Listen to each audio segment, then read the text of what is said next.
That's so interesting. Oh, okay. Or you say, well, that makes sense. You can say Right. it 15 times in a conversation with a man, and he doesn't think you're being redundant. It's Hmm. just like, well, that's a good idea.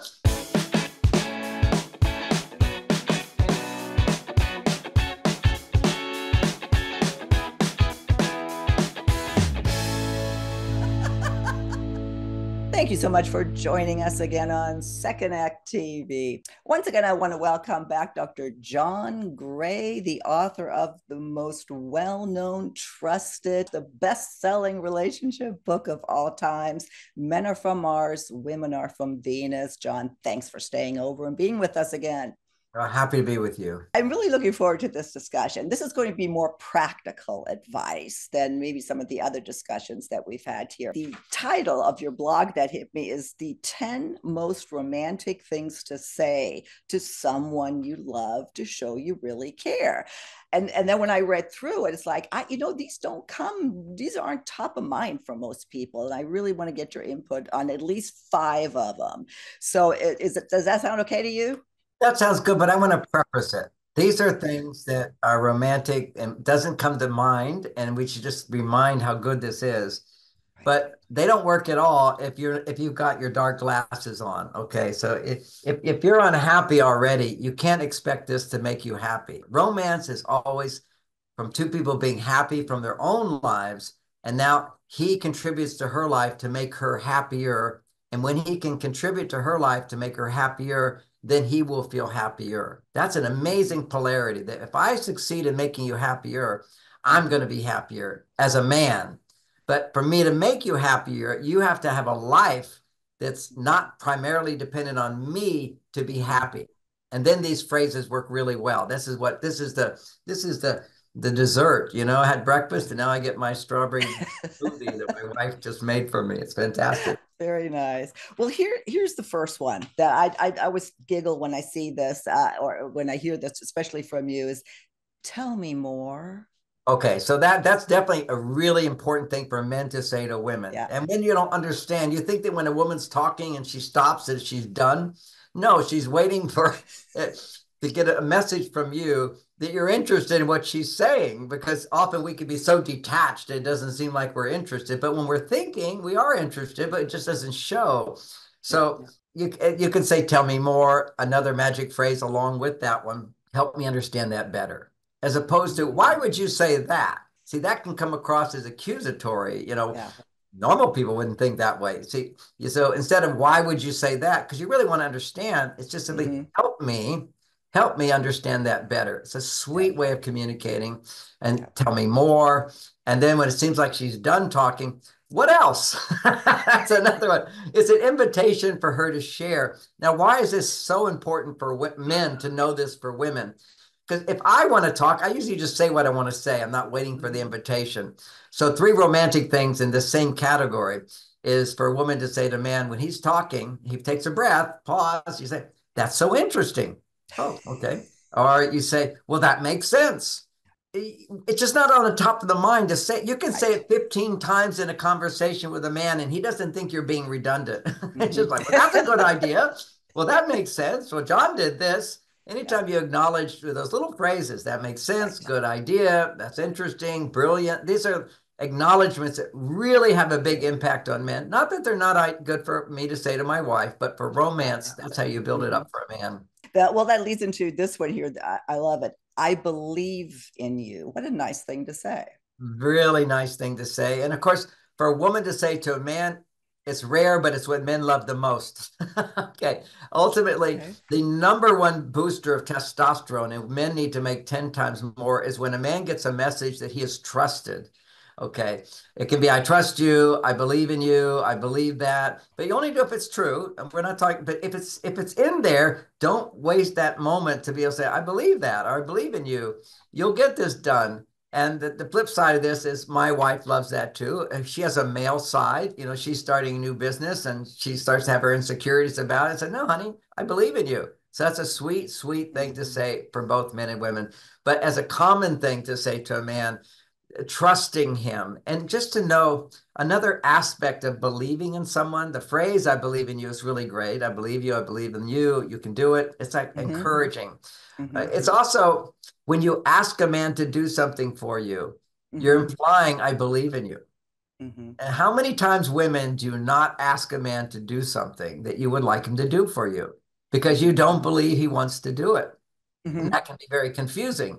When my wife brought the new little dog to the puppy to the vet 2 times and talked about how terrible it was, then the third time, you had to bring the dog the third time to get the shots or whatever. She says, John, do you want to take the dog to the vet? Men are very literal. I said, no. She says, what? Why? You don't want to take the dog to the vet. Well, honey, you've explained to me both trips were terrible. There was too much traffic. The dog was barking, protective. Why would I want to take the dog to the vet? Yeah. You asked me, do I want to take the dog to the vet? But then I said to her, but honey, I'm happy to take the dog to the vet if it will make you happy. I'm sure it will. And she said, no, you're not happy to do that. You already told me you didn't want to do it. I said, no, I told you. Of course, I don't want to do it. But because it will make you happy, now I do want to do it. And this is something women have to learn about men, is we can change on a dime if what you're needing, if you acknowledge it, you ask, so she could have said, instead of, do you want to? She says, honey, I don't want to take the dog to the vet. Would you take the dog to the vet? Be Of more course, I would direct. say, sure. Mm-hmm. Yep. That's me. And that's why these conversations I think are so important, because while we know this, I know this, but you have to be reminded of it constantly. We all have to be reminded. Yeah, exactly. This one too. I love spending time with you. It's such a great reassurance. And either way, men love it, women love it. It's just simply acknowledging positivity. I love spending time with you. And a man can emphasize more, I love doing this for you. Because my wife, when she's looking for reassurance, are you sure you want to do this? I said, honey, I love doing things for you. I'm happy to do things for you. I love spending time with you. It's such a romantic thing. It's just an acknowledgement. And how I'm going to expand that, what a woman can do, just that would be perfect for a man. I love spending time with you. Either way, it works. But what a woman can do is, with a man, you can say, I'm so glad we went to that restaurant, or I so much love that movie. See, when a man provides something for you and you love what he provides, he takes that personally. So just to know that. So it's just anytime something good happens that a man provides, be sure to just take time. Wow, this is the most delicious cake I've ever eaten. As opposed to, he didn't even cook it, but he'll think, yep, I bought that for you. I prepared that for you. So how do we get to these little things that make a big difference? Yeah, I love spending time with you. I love being with you. Here's another one. This is interesting. That's okay. No big deal. Okay, now this is something that maybe men shouldn't say as much, but women can say all the time. All the time. Anytime you minimize something, you say, it's not you can say, honey, you forgot to call me. It's not a big deal, but next time I'd really appreciate if you let me know. That's so much more powerful than, why didn't you call me? You did this before. See, that's complaining. What you do is you constantly minimize anything you're bothered about. What that will do for a man is to recognize you have a need and feel his desire to please you. And it's in the tone of your voice. So you're constantly letting him know, even though the tone of your voice sounds like you're making a big deal out of it, you're saying to him, and it's not really a big deal. Then he doesn't think you're overreacting. I'm telling you, this is like a magic phrase. When I say this in audiences with men, they go, oh, it's just so relieving to hear a woman say, it's no big deal. A woman wouldn't think to say this, because the last thing I want to say to her, if she's upset about something, is say, honey, it's no big deal. Don't worry about it. She don't want to hear that. I'm fine with that. And I'm even more extreme. And I would recommend all couples have this conversation, which is to realize, if I'm upset about anything, I want my wife to say to me, John, I think you're overreacting. It's not such a big deal. I need to be reminded of that sometimes. Fortunately, I can tell myself that. But a lot of men have been so indoctrinated to talk about their drama and upset that that just makes it more real, rather than recognizing I have control. I got it in hand. My favorite image for this is the naked statue of David. All these women line up for all the way out the museum to see naked David taking pictures of his penis. But they're all laughing and, oh, look at David. But he attracts women, not just because he's naked, because he stands there he's sizing up the giant. He captured this giant. And he basically looking at him and just saying, I can take this guy. I Mm-hmm. got this. I Mm-hmm. got it handled. No big deal. I got a slingshot and I'm going to knock him out with one blow. Okay. No big deal. When a man has that attitude, that's the attitude. But when she's upset, you can't say to her, no big deal. But if she's upset about something, unless it is a giant thing, infidelity, violence, drinking, all that, that's a big deal. And when it's a big deal, you shouldn't be talking to him either. You should go to an expert and have somebody help you because Yeah. he'll just get defensive. And so it's you need advanced communication skills for that. Yeah. Well, talking about naked, David, this is my favorite of the of the whole article here. I love it when you're naked. It's the best. It's the best. And I wanted you to go a little bit later for that because it might be too soon for some people. But when you're in a loving relationship, the best thing in the world is to be naked together and to acknowledge, I love how beautiful your body is. I love your breast. I love your lips. I love your eyes. I love your hair. I love your neck. I love kissing your neck. I love your body. You can bring this conversation into the bedroom. I love being naked with you. I love your naked body. And for me as well, my favorite after a wonderful lovemaking session, I just like, and I so much love just being naked with you. And it means not just physically, it means emotionally. The more emotionally and mentally open we are, we can share. We don't have any secrets with each other. We don't have any resentments with each other. So clean. It's so nice to be complete. That's what allows physical nakedness to just feel fantastic. You just feel fully alive. I love being naked with you. Yeah, and especially at our age, I mean, our audience, as you know, is Yes, 50 yeah, plus. Hearing something like especially for women, yes. what a great thing, what a reassured thing to hear. Absolutely, absolutely. And what women need to know intellectually, your husband can know to say this. I love when you're naked, you look so beautiful. Okay, so this is a real key thing. And because what women don't know is that when men's estrogen rises, you're his queen. You're the most beautiful being in the world. We're actually hypnotized by that. And also, Mm-hmm. we're also being hypnotized when we're not in our feelings. We're hypnotized to the world to think that only young bodies look good Mm-hmm. and only the bodies that are in the magazines look good. Right. But no, it's when you're turned on, when a man is connecting with his feelings, that's the only way we stay attracted in relationships. I mean, this was a shock to me as a young man being in a relationship with a woman who was what looked like in the magazines and turned me on so much. And after a year in that relationship, I'm looking at her naked body and had no reaction at all. It was Mm-hmm. shocking to me. The physical meant nothing to me because we didn't have the emotional connection. Mm-hmm. And this Mm-hmm. is the key to long-lasting love and passion is the emotional vulnerability, which, by the way, it's the woman who brings that to the table. And what the man brings to the table is respect for that. See, this is what we men have to practice is to respect a woman's vulnerability, not so much reveal our own vulnerability. That's Mm-hmm. containment. This is masculinity, is contain and then take risks. See, my vulnerability is to try again and again when I fail or something doesn't work, to try again, to try this, to do this for her, to Mm-hmm. plan a date, to say this thing, to do that. That's being vulnerable because if she doesn't like what I've planned for her or did for her, that goes straight to my heart. That's my failure. Men feel failure through actions. Women feel pain and hurt by rejection. So Mm-hmm. we have to, his risk is after she's not happy about something to try again. And her risk is to open up and share her vulnerable feelings. And by vulnerable feelings, I mean the ones, particularly the ones we just talked about. Do you like me?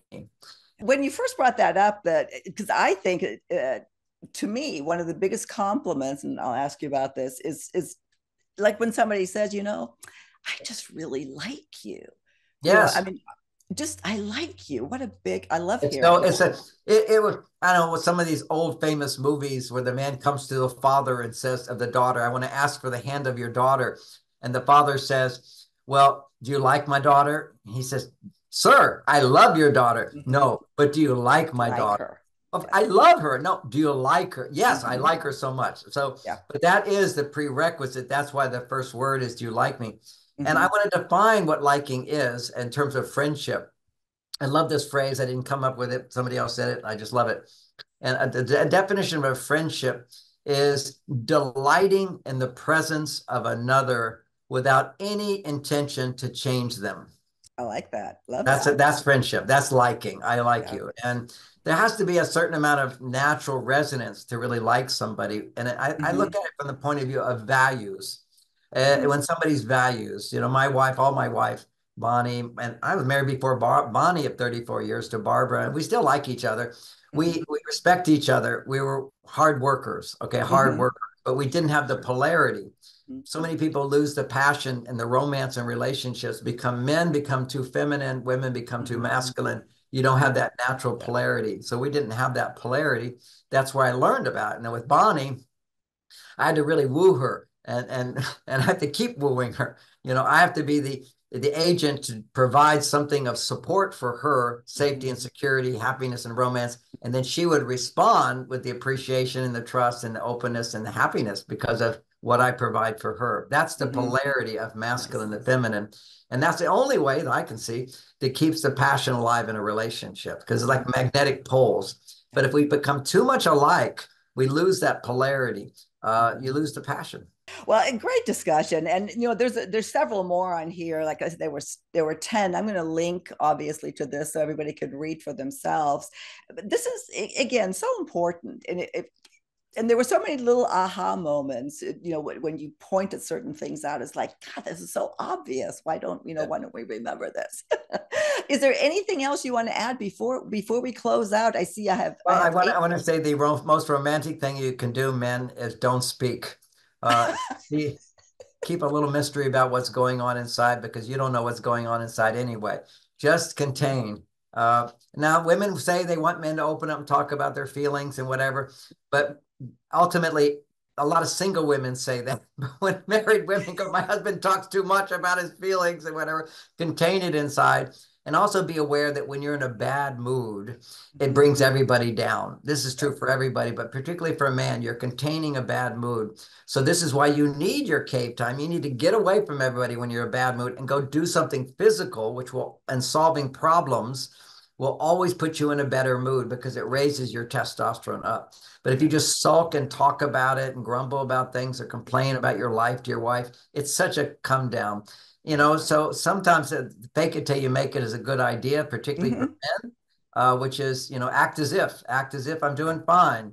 And, I know some women, no, I want to know what he's feeling, what's going on. And it's like, if he's in a bad mood, whatever he's upset about is not real. Let him go out and do something, feel good about himself, and then look at what's happening and it's all fine. And we know that to be the case. We know that one day we're feeling bad, the next day we're feeling fine.